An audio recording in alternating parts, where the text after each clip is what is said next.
پشاور دھماکہ، حملہ آور کی شناخت ہو گئی، کس طرح اندر داخل ہوا؟ IGKP نے تفصیلات جاری کر دی۔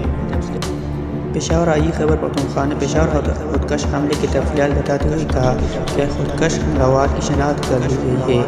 وہ پولیس یونیفارم میں اندر داخل ہوا۔ پولیس اہلکار اپنا بھائی سمجھ کر اس کی تلاشی نہیں لے سکی۔ حملہ آور جس موٹر سائیکل پر آیا، ہم نے وہ بھی تلاش کر لی ہے۔ جس نمبر ٹپریٹ کیا ہوا تھا، حملہ آور نے آنکھ میں جیکٹ اور ہیلمٹ پہنا ہوا تھا۔ حملہ آور نے حوالدار سے پوچھا کہ مسجد کس طرف ہے۔ حملہ آور کو مسجد کو نہیں پتہ تھا۔ حملہ آور کو مسجد کا نہیں پتہ تھا، اسے ٹارگٹ کیا گیا تھا۔ مسجد میں سے بال بیرنگ بھی ملی ہے۔ ڈرون حملے اور ID بلاسٹ کی افواہیں بھی بنیاد ہے۔